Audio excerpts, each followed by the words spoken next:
A word of warning. This episode contains detailed allegations of rape and sexual assault. You're listening to BBC Radio 2. It's the Russell Brand Show, and here's your host, I am... Russell Brand burst onto the scene in the early noughties as a presenter, comedian, actor, and wild-haired Lothario who was suddenly everywhere on TV and radio with his own brand of comedy that often pushed the limits. It is my humble view that there ain't a single sexual act that ain't enhanced by spitting. There's literally no joke there. That is just a sex tip. He's been mired in controversy, not least in 2008 when prank phone calls led to his sacking from BBC Radio. Inappropriate and unacceptable. Now Gordon Brown joins the chorus of disapproval against Russell Brand and Jonathan Ross. These days, he's into well-being and speaking to his 6 million fans on YouTube, where his videos have been viewed over 1 billion times. But now, we can reveal a much darker side to Russell Brand. I was sat up in the bed up against the headboard, and he forced his penis down my throat, and I couldn't breathe. It was just choking me, and I couldn't breathe. When I went in for one of my first therapy sessions, I couldn't say the word rape. I had to keep saying sexually assaulted, but by the end of it, I was like, oh my God, he raped me.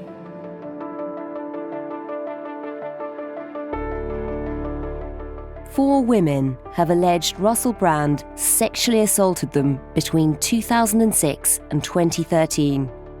Others have made a range of accusations about Brand's controlling, abusive, and predatory behaviour.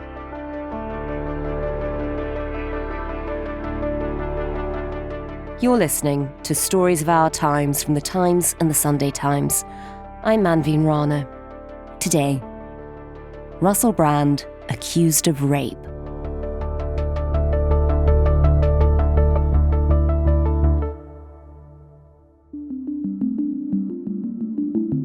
Over the past 3 years, an exclusive investigation by The Times, The Sunday Times, and Channel 4's Dispatches programme has spoken to more than 300 people who know Russell Brand.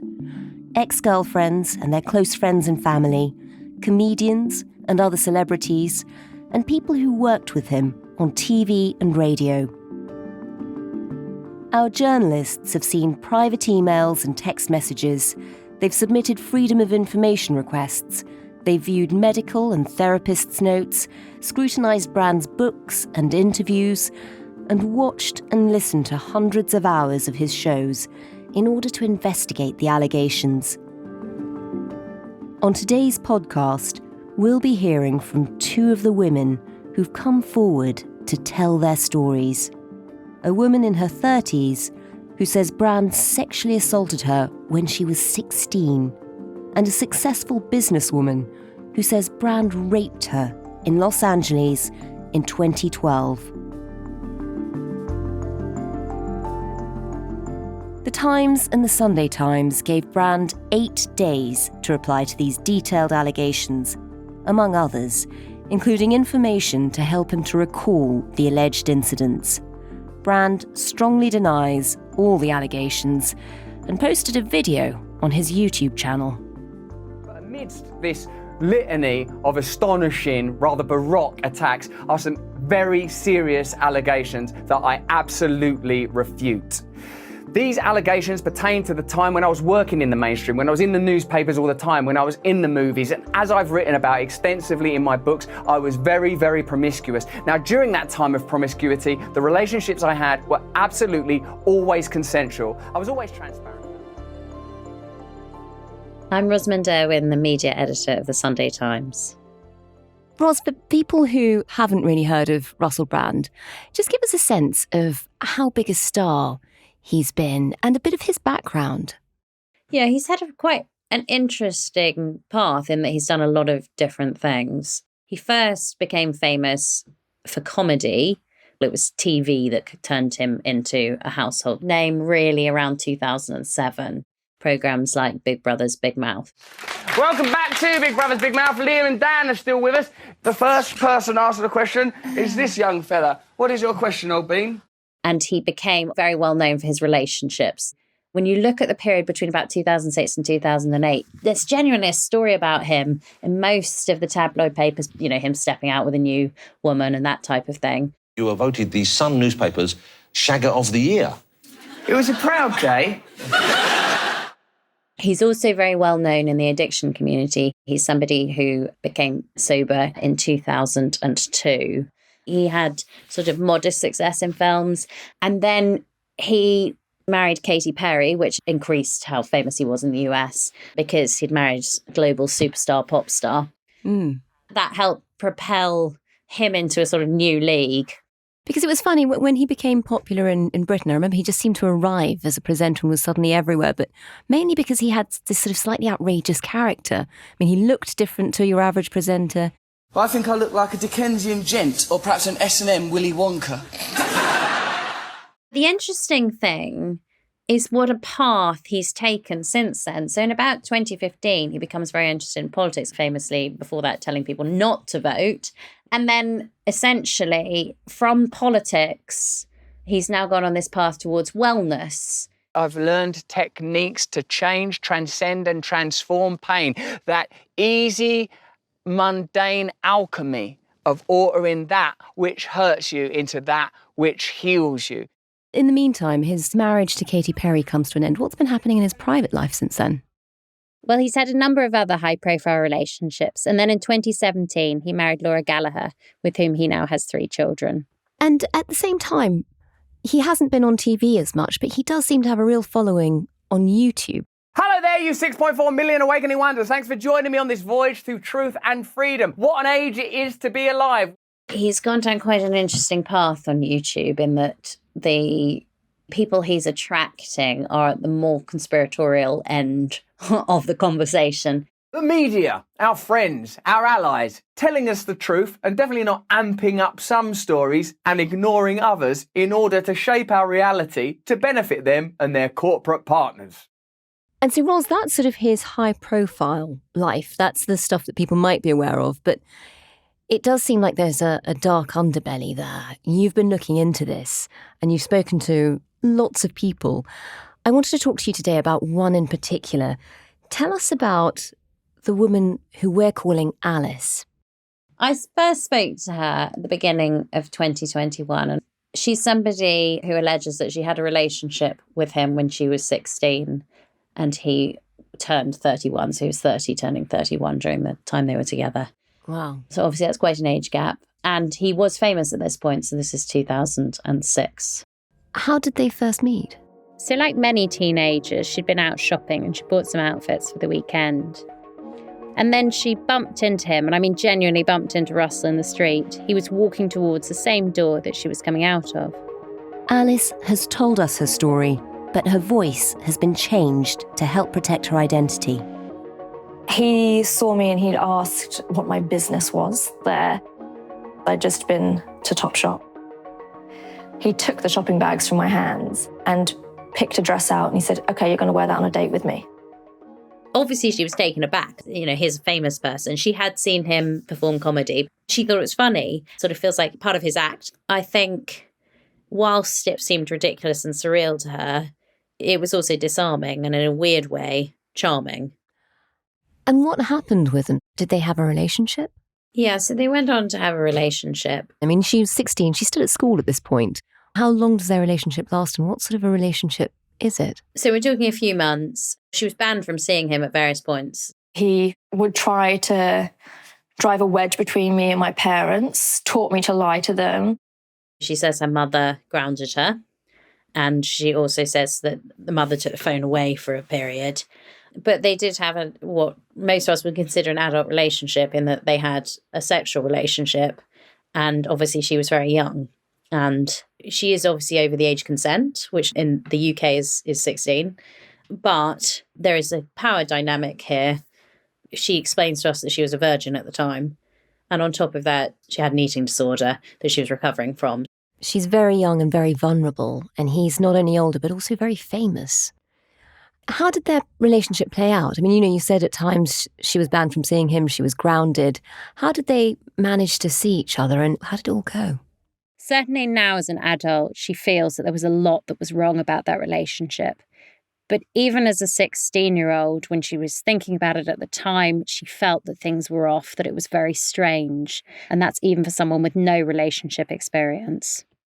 He's like, so how many people have you had sex with? And I said, no one. Like, I've never had sex with anyone. She was embarrassed to have the conversation about being a virgin with him. And she feels he really celebrated that element of it when she told him that he was really happy and excited. And he got an erection straight away. And he was like, oh my God, he's like, my baby, and picked me up and cradled me in his arms like a child and was stroking my hair. There's a particular incident where he goes to the shops and he leaves her and tells her she has to stay in the bath the entire time he's gone, and that he'd put the landline phone in the bath. So if it rings, she has to pick it up to make sure she's still there. It was long enough for me to get cold. I got out of the bath and put a towel on. It was like, okay, when I hear the door go or the phone go, I'll just jump back in. I mean, how long is she expected to sit in a bath? So about an hour, she says. And when he gets home and discovers that she's still there, he was very pleased and elated when he came home and I was still in the bath, and then picked me up and dried me off and then wrapped me up in a robe and put me on the sofa. I think it's fair to say that when she looks back on that relationship now, she doesn't consider it a remotely healthy sexual relationship in any way. I never felt there was any kind of power balance at all. I always felt like he had the upper hand. And there's a particular moment where what she describes happening to her is sexual assault. What happened? She was obviously somebody who didn't have any sexual experience. And then there was a time that it became incredibly dark and something happened that was incredibly unpleasant.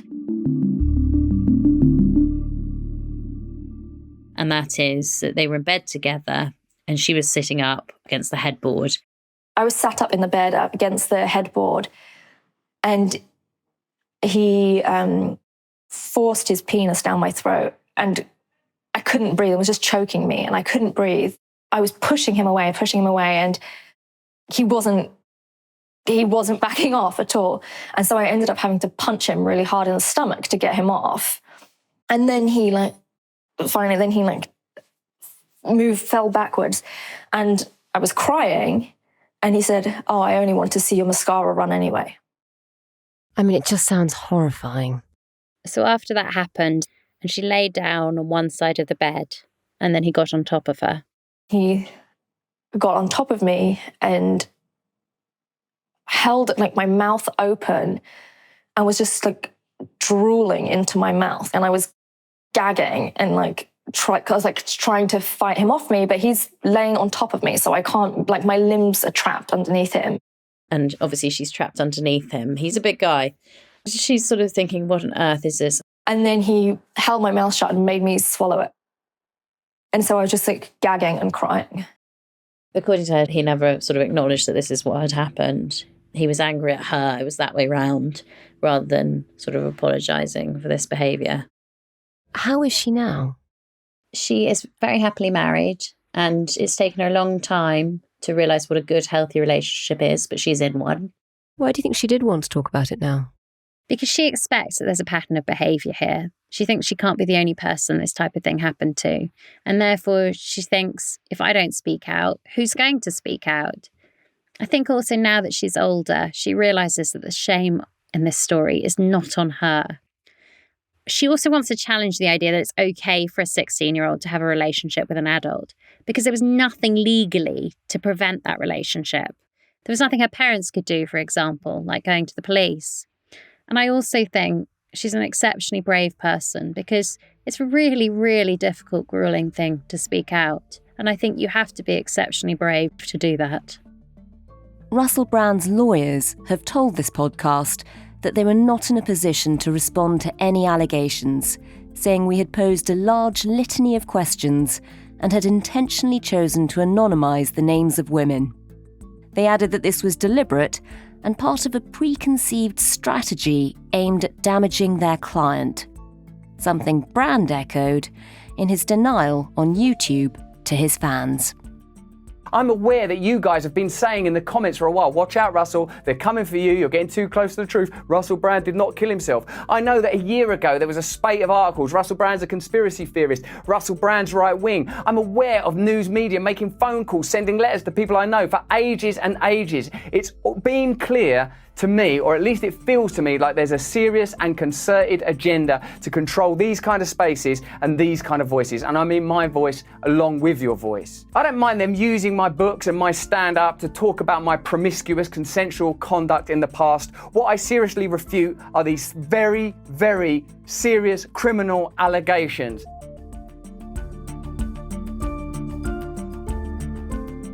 In a moment, we'll hear from another woman who says Brand raped her in 2012.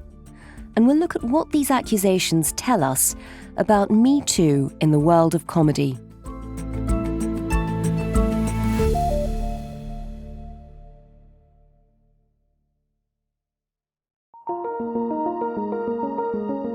My name is Charlotte Wace. I am a news reporter at The Times, and for the last few months I have been working on this investigation into Russell Brand and his behaviour towards women over the years. And Charlotte, we've already heard about a case here in the UK back in 2006. I know you've been speaking to another woman who has come forward, who's spoken to you about her account of her experiences with Russell Brand. This moves away from Britain and there's a shift in time too. Just tell us a bit about her. So the woman we are calling Nadia, that's not her real name. She's a businesswoman who was living and working in Los Angeles. She was in her 30s when she met Russell Brand. I was introduced to Nadia through an acquaintance of hers who had heard about our investigation. Nadia says that in July 2012, Brand raped her at his house in LA. Just take us through her story. How did she first meet Russell Brand? So Nadia met Brand at an after party following one of his shows. And at this point, Brand was 37 and he was recently divorced from his first wife, Katy Perry, the American pop star. His personal life was still making the news on a weekly basis. He had established himself as a Hollywood film star in the previous few years, starring alongside A-list actors in films such as The Tempest, Arthur and Get Him to the Greek. And so he had an incredibly high profile at this point. He was a really big star. I'd never met Russell before, ever. And he made a beeline for me and said, I want to meet you. Nadia agreed to speak to us for this investigation, and her words are voiced here by an actor. We were chatting backstage. He leaned in and kissed me. It was very, very quick. What kind of a relationship did they then have? It was just really two people in the early stages of getting to know each other. So they were messaging things like, how are you doing? They chatted on the phone. At one point in June 2012, they met up and they had consensual sex. He asked her about what she was comfortable doing. He asked if she wanted to use a condom, which she did. He's like, do you want to use a condom or not use a condom? And I'm like, no, absolutely, we're using a condom.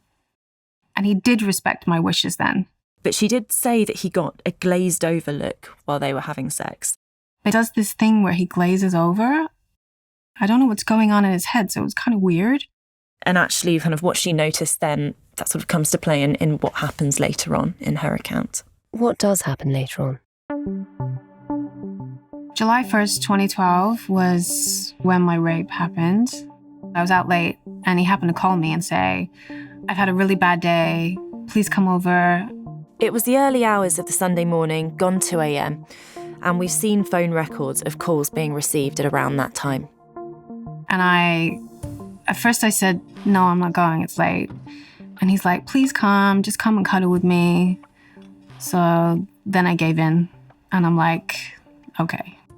The door was unlocked. I just walked into his place. He comes running out of the bedroom naked. She was taken aback when Brand came running out of the bedroom naked. Naked? Naked. And he kissed her, and she says that was consensual and that was okay.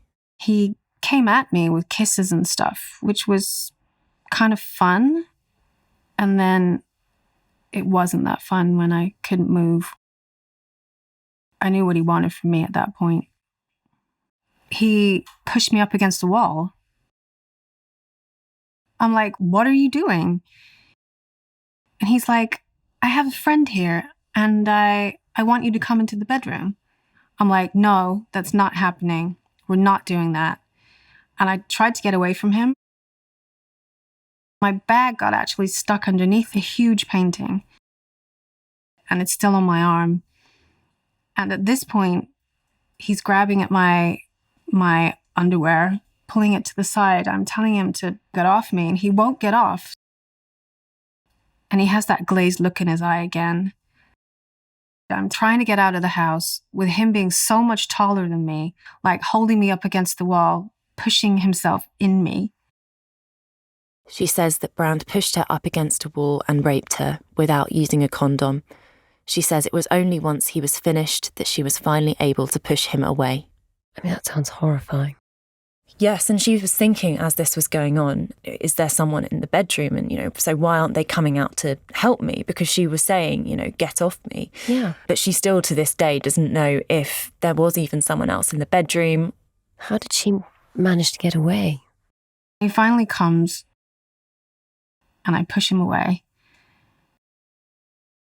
He blocks the door.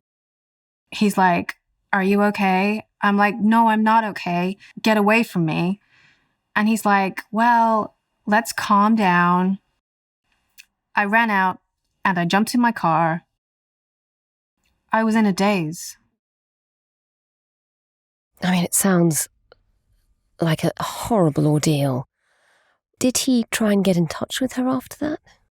It was actually, only minutes after that she leaves the house, and he writes in a text message to her, I'm sorry, that was crazy and selfish. I hope you can forgive me. I know that you're a lovely person, with a kiss.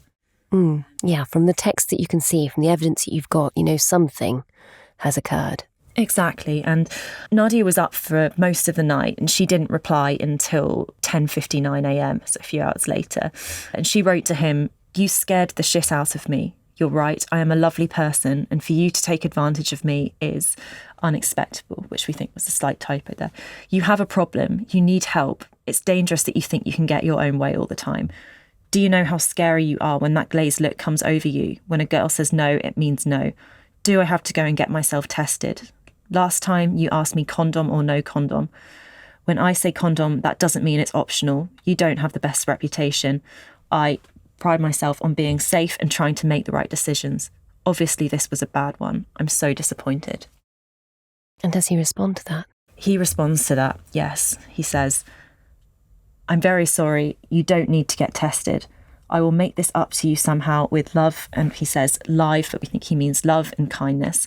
Not my original idea, which was more sex. You've been lovely to me and I'm embarrassed by my behaviour. Sorry. Kiss. We have verified that phone number with multiple sources who were around at that time. Those messages came from his phone. So there really is a proper trail of text messages. Yes, absolutely. After that happened, a friend came over to the house and took her to a rape treatment centre. She has actually handed over all of the notes which the centre gave her, which go obviously into a lot of detail about what was recorded at the time there. It's hugely personal, but you can obviously see the huge impact this has had on her. Yeah. And that's a contemporaneous account. That's something she went and reported the next day to a rape crisis centre. Absolutely. Brand isn't named in any of the notes, but there are a number of references that correlate with his life at that time. So, for instance, it refers to him doing the Olympics closing ceremony in London, which Brand had done. It refers to songs his ex-wife wrote for him, again, not by name, but obviously his ex-wife was a pop star writing songs. So there's details like that. That's in the account. Yes. And at the same time, you've seen the text messages from the same day, which does all come together. And she has also shared with us a version of a letter she says she sent to Brand, and this is referred to in her therapy notes. Did she explain why she wanted to speak out now? So she said that she felt like it was time, and she knew that we were looking into this, and she knew that we were speaking to other people, and I think that made her feel safer, that there were other women speaking out too. She does still question, should I have spoken out sooner? And at this point in 2012, Russell Brand was a big celebrity. He was incredibly famous. And so I think there was a huge amount of fear involved going forwards with something like that. When I went in for one of my first therapy sessions, I couldn't say the word rape. I had to keep saying sexually assaulted, but by the end of it, I was like, oh my God, he raped me. During their investigation, Charlotte and Ros spoke to a number of women who were prepared to speak out about Russell Brand. There's a big range of allegations. For example, there's a comedian who talks about him biting her in the face and chasing her around, and despite her saying that she wants him to stop, he continued to bite her in the face. We've also spoken to people who worked alongside him and worked for him, and they alleged that he engaged in bullying behaviour. And one of them, a PA, witnessed the way he was treating images of women. So she says that women would send him pictures and then he would show them to his friends. And then we also have sexual assault allegations. So one of the other women we've spoken to said she was the victim of a serious sexual assault at Brand's house in early 2013. This woman previously had a sexual relationship with him, and she described being trapped in a bedroom with Brand before he grabbed her and got her on the bed and held her down. She said that she begged him to stop until finally he got off her and she left the house in tears. He didn't rape her, but she would categorise it as sexual assault.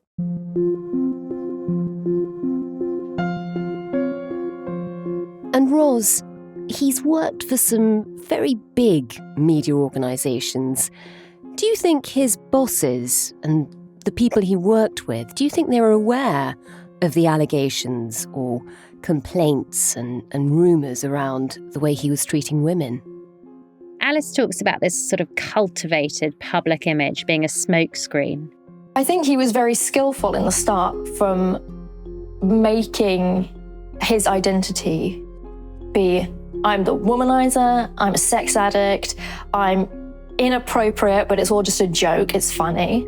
As though this is sort of hiding in plain sight behaviour.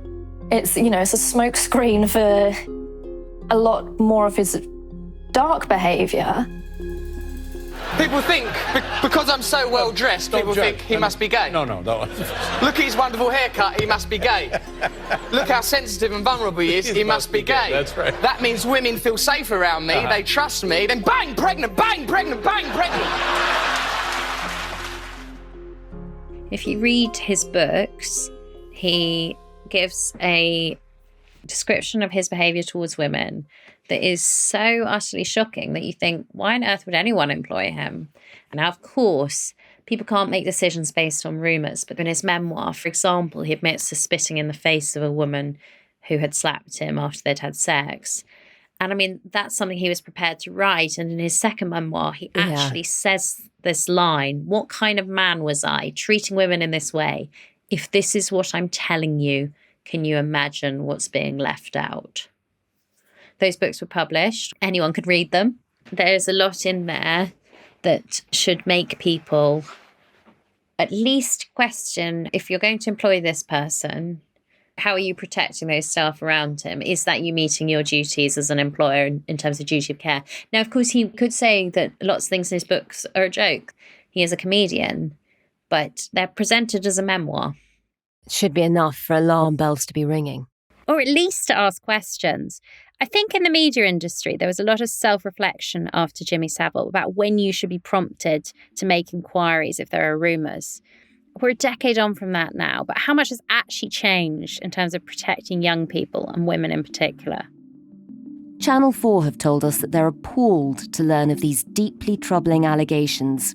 They added that they've carried out extensive document searches and have found no evidence to suggest the alleged incidents were brought to the attention of Channel 4. Meanwhile, the BBC has said it will always listen to people if they come forward with any concerns on any issue related to any individual working at the BBC, past or present.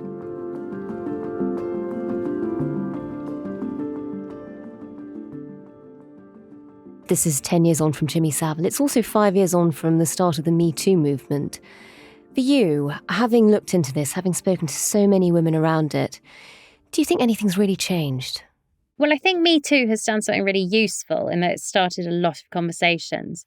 But there's a really good question of where those conversations have actually gone in 5 years. One thing that really struck me on this story in particular is how scared people were to speak out, particularly to speak out with their own name attached to it. They were terrified, and that suggests not nearly enough has changed, really. I think it's also much easier to make low-level allegations against someone who isn't immensely powerful than it is to expose this sort of extreme wrongdoing by someone who is rich and powerful. And I think the comedy industry is a particularly problematic space for women to work in relation to this kind of behaviour.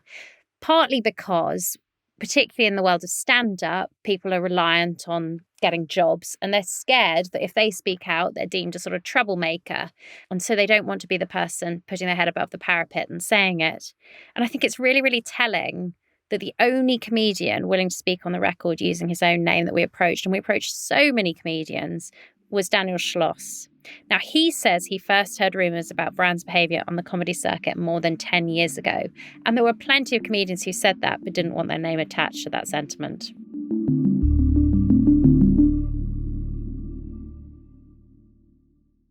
You've spent months doing this and looking into it in great detail. You've spoken to a lot of people about Russell Brand. How has that whole experience been? It's always that thing, isn't it? That as a journalist, you don't want to be the part of the story, really. So I'm always quite hesitant to answer anything about that. I'm just going to say that I guess I've been in awe of the bravery of other women. It can be emotionally draining, but I think you always have to think that it isn't about you. And I do really believe it's important to get women's voices out there. And I think the worry is always that if you don't come forward, no one else will for these people. So I do think we have a duty then to try to help them tell their stories. I've been waiting since I was 16 for it to hit the papers or for it to be on the news that he's been arrested or that somebody's reported him and it's stopped the abuse. I just have so much respect for them, these women. Without them, these allegations would never have come out. And journalists, these media organisations would never have looked into them. And you think back to the period of the allegations that we're looking at, you just think how famous Brand was back then, you know, how much sort of star power he had. And this was before the Me Too movement. I mean, it must have been so incredibly difficult to even contemplate the idea of speaking out. I mean, even now, he still has, a hugely devoted following. I just can't imagine how much courage it takes to be able to speak out about this, to speak out about these allegations. And I think above all, it really is just thanks to the incredible bravery of the women that we've spoken to that we have got to this point.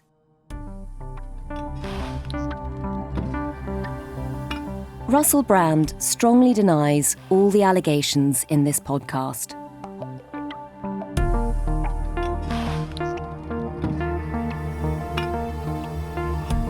You've been listening to Stories of Our Times, a podcast brought to you thanks to the subscribers of The Times and The Sunday Times, who help to support investigative journalism. Thanks for listening from me, Manveen Rana, and my guests, The Sunday Times media editor Rosamund Urwin and Times news reporter Charlotte Wace. If you're a subscriber to The Times, you can read their investigation into Russell Brand at thetimes.co.uk. And The Times and The Sunday Times video team have also produced an exclusive feature on the Russell Brand investigation, and we're putting links to both in our episode notes. If you have any information you want to share, you can get in touch with Ros and Charlotte and the rest of the team behind this investigation by emailing investigations@news.co.uk. The producer today was Edward Drummond. The executive producers were Will Rowe and Kate Ford, and sound design was by Tom Birchall. If you or anyone you know has been affected by this episode, we've put some useful helplines and websites in the description notes. Thanks for listening. See you again soon.